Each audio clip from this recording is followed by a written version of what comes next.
Hello students, तो आइए आज हम पास्ट कंटीन्यूअस टेंस के बारे में पढ़ते हैं। पास्ट कंटीन्यूअस क्या होता है, इसकी पहचान। पास्ट कंटीन्यूअस टेंस के जो हिंदी वाक्य होते हैं उसके लास्ट में रहा था, रही थी, रहे थे आदि शब्द आते हैं। अर्थात कोई भी वाक्य जो ये दिखाता है कि कार्य पास्ट में हो रहा था, ठीक है, वो पास्ट कंटीन्यूअस टेंस का वाक्य होता है। इसकी पहचान नोट कर लीजिए सब लोग। पास्ट कंटीन्यूअस टेंस के हिंदी वाक्यों के अंत में रहा था, रही थी, रहे थे आदि शब्द आते हैं। ठीक, आइए देखिए हम इसका जो है ट्रांसलेट कैसे कर सकते हैं। जो अफर्मेटिव सेंटेंस होता है, सबसे पहले सब्जेक्ट लिखेंगे और सब्जेक्ट के बाद में वाज या वा प्लस वर्ब की बेस फॉर्म में आईएनजी और ऑब्जेक्ट प्लस अदर। ठीक है, ये स्ट्रक्चर होता है पास्ट कंटीन्यूअस टेंस का। यानी पास्ट कंटीन्यूअस टेंस के ट्रांसलेशन को हम इस तरह से कर सकते हैं। जैसे एग्जांपल देखें, वे मंदिर जा रहे थे।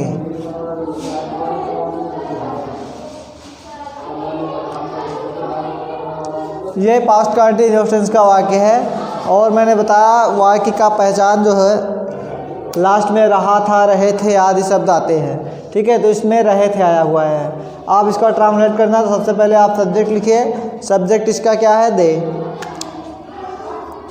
और उसके बाद में अगर एक वचन है तो वाज होगा, बहुवचन है तो वेयर होगा। They were going to temple.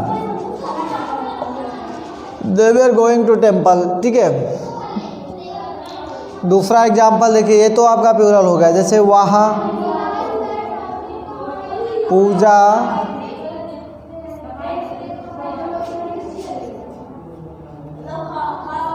कर रही थी।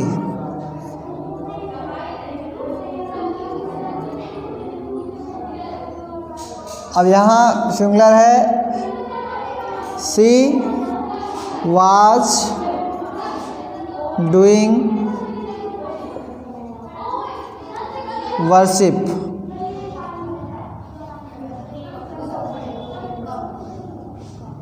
शी वाज डूइंग वर्शिप, वो पूजा कर रही थी। ठीक है, एक एग्जाम्पल और देखिए,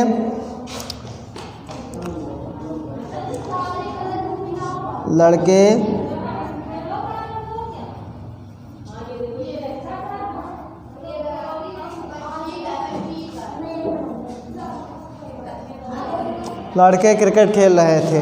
ठीक है, सब्जेक्ट इसका बॉयज़ है जो कि प्लूरल है, इसलिए इसके साथ में वेयर क्रिया लगेगी।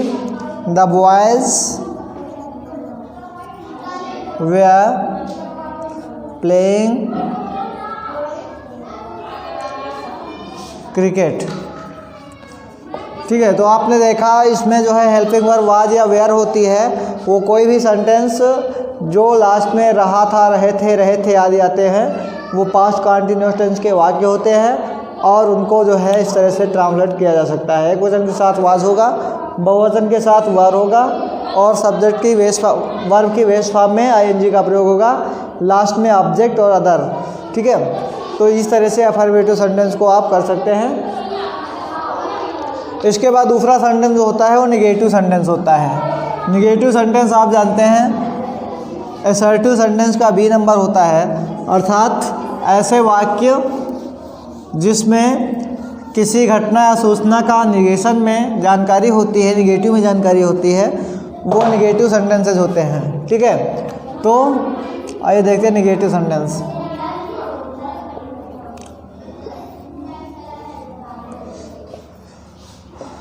निगेटिव सेंटेंस, इसका सबसे पहले स्ट्रक्चर देखिए। सब्जेक्ट होगा, उसके बाद में वर्ब होगी, हेल्पिंग वर्ब वाज या वेयर, और उसके बाद में नॉट लिखना है। फिर वर्ब की बेस फॉर्म में आईएनजी जोड़ना है, प्लस ऑब्जेक्ट और अदर को फुल स्टॉप। तो इस तरह से निगेटिव सेंटेंस का ये स्ट्रक्चर होता है। इसके अकॉर्डिंग आप जो है निगेटिव सेंटेंस को इंग्लिश में ट्रांसलेट कर सकते हैं। ठीक है, सबसे पहले सब्जेक्ट लिखना है, फिर एक वचन सब्जेक्ट अगर सिंगुलर है तो वाज लिखना है, सब्जेक्ट प्लूरल है तो वेयर लिखना है। ठीक है, उसके बाद में नॉट का आपको प्रयोग करना है, प्लस वर्ब की जो बेस फॉर्म है उसमें आईएनजी जोड़ देना है, फिर ऑब्जेक्ट लिखना है और जो बाकी वाक्य का बाकी बचा हुआ है उसको लास्ट में लिख देना है। ठीक है, आज एग्जाम्पल देखिए,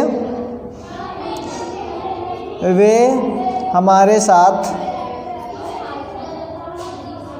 घर नहीं लौट रहे थे। ठीक है, सब्जेक्ट इसका दे है, वर्ब लौट रहे हैं। ठीक है, और ऑब्जेक्ट नेक्स्ट देखिए, सब्जेक्ट इसका दे है, दे।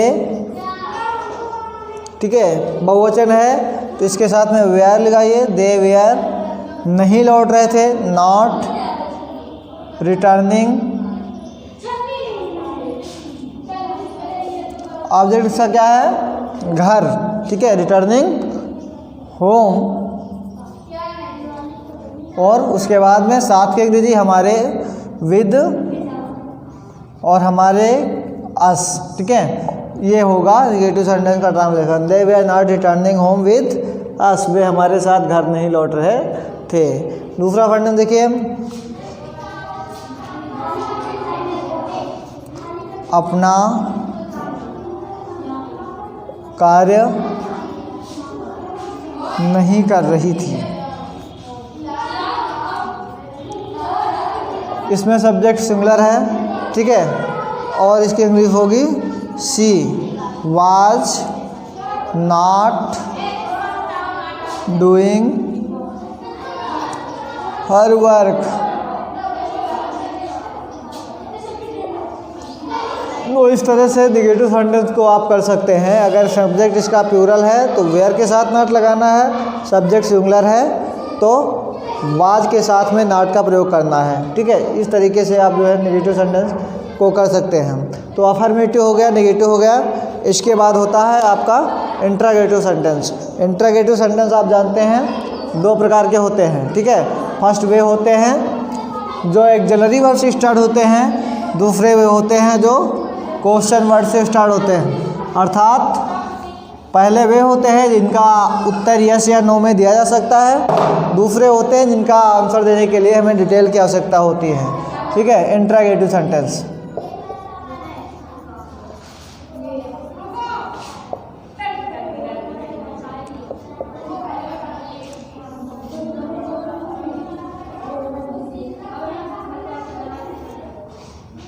इंट्रोगेटिव सेंटेंस फर्स्ट टाइप देखिए,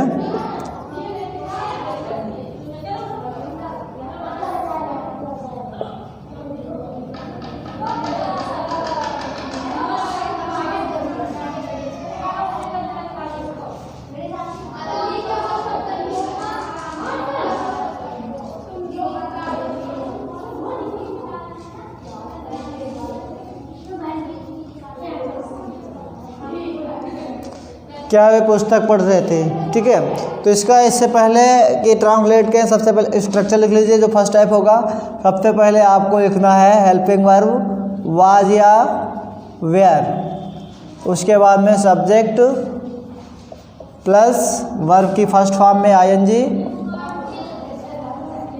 plus object plus other plus question mark. ठीक है, इस तरीके से आपको इस स्ट्रक्चर के आधार पर बनाना है। तो क्या वे पुस्तक पढ़ रहे थे, सब्जेक्ट इसका प्लूरल है, वे जो कि प्लूरल है, तो सबसे पहले हम सब्जेक्ट लिखेंगे और उससे पहले जो हेल्पिंग वर्ब है उसके प्रयोग करेंगे।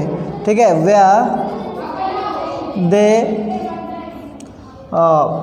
वर्ब लिखिए, वर्ब है रीड, रीडिंग द बुक। ठीक है, तो ये जो है इंट्रोगेटिव का वो प्रकार जो एक्सिलरी वर्ब से स्टार्ट होता है, अर्थात जिसका उत्तर हम यस या नो में दे सकते हैं, उसको इस प्रकार से ट्रांसलेट कर सकते हैं। एक एग्जांपल और देखिए,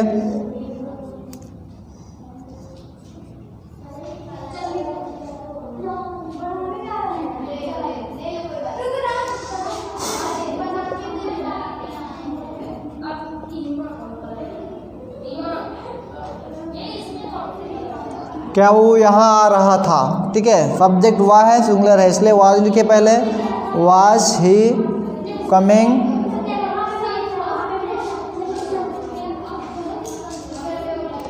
हियर। तो ये फर्स्ट प्रकार का इंटरोगेटिव सेंटेंस है। इसको आप जो है इस तरीके से ट्रांसलेट कर सकते हैं। आपको स्ट्रक्चर पे ध्यान देना है। सबसे पहले वाज या वेयर, सिंगुलर है तो वाज लिखना है, प्लूरल है तो वह लिखना है। उसके बाद में सब्जेक्ट लिखना है, प्लस वर्ब की बेस फॉर्म में एनजी लगाना है, और उसके बाद में ऑब्जेक्ट प्लस अदर लिख देना है, ठीक है। नेक्स्ट देखिए, जो सेकेंड टाइप का होता है जिसको डबल इंटरोगेटिव भी बोलते हैं।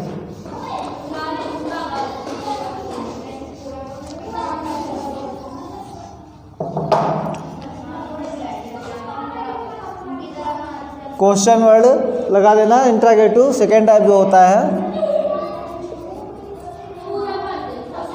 ठीक है। इसका स्ट्रक्चर ये होता है, सबसे पहले क्वेश्चन वर्ड प्लस वाज या were plus subject plus verb की फर्स्ट फॉर्म में ING plus object plus other, ठीक है। इस तरीके से आप जो है सेकेंड टाइप वाले, यानी वे सेंटेंसेस जिसमें प्रश्नवाचक शब्द हिंदी वाक्यों के मध्य में रहते हैं, बीच में होते हैं, उनका इस स्ट्रक्चर के आधार पर ट्रांसलेट कर सकते हैं। जैसे वे मंदिर क्यों जा रहे थे। अब इसमें आपने देखा कि वे मंदिर क्यों जा रहे थे, तो इसमें हमें आंसर देने के लिए कुछ डिटेल में आवश्यकता है, और प्रश्नवाचक शब्द मध्य में आया है, तो इसका ट्रांसलेट हम इस स्ट्रक्चर के आधार पर करेंगे। सबसे पहले क्वेश्चन वर्ड लिखना है। क्वेश्चन वर्ड क्या है, क्यों, कि इंग्लिश होते हैं वाई, ठीक है। उसके बाद में हमें हेल्पिंग वर्ब लिखनी है। अब helping verb according to subject लिखेंगे दे के अनुसार, जो कि प्लूरल है, तो वाई, वेयर, फिर सब्जेक्ट लिखना है। सब्जेक्ट क्या है, वे, दे, फिर क्या लिखना, वर्ब की फर्स्ट फॉर्म में आईएनजी, वर्ब है गो प्लस आईएनजी, गोइंग, ठीक है। फिर ऑब्जेक्ट लिखना है टू टेम्पल, लास्ट में क्वेश्चन मार्क लगा देना है, ठीक। एक एग्जांपल और देखिए,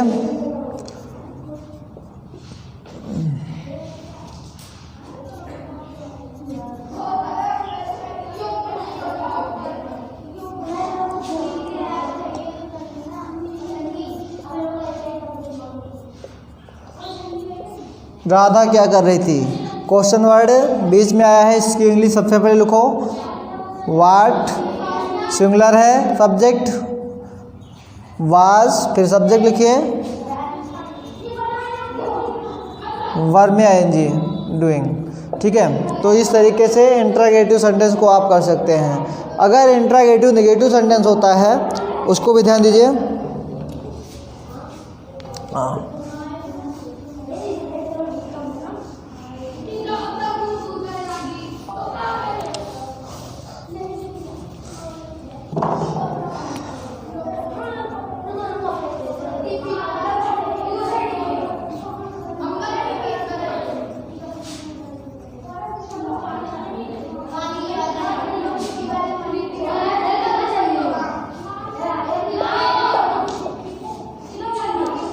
इंटरोगेटिव नेगेटिव सेंटेंस, ठीक है। तो इसमें सबसे पहले जैसे वे फूल क्यों नहीं तोड़ रहे थे, ठीक है। तो why were they not plucking flower. Why were they not plucking flower. तो इसका स्ट्रक्चर पहले लिख लीजिए, क्या होता है। सबसे पहले ये अगर फर्स्ट प्रकार का है, यानी फर्स्ट टाइप होगा, तो वेयर से स्टार्ट होगा, फर्स्ट टाइप। इसमें वाज या were plus subject plus not plus verb की first form plus ING plus object plus other plus question mark. ठीक है, अगर सेकेंड टाइप होता तो उसमें सबसे पहले क्वेश्चन वर्ड प्लस वाज या were plus subject plus not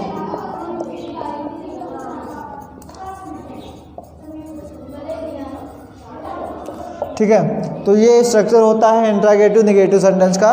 इसके आधार पे आप यदि सेंटेंस इंट्रागेटिव नेगेटिव का है तो आप इस आधार पे उसको इंग्लिश में ट्रांसलेट कर सकते हैं।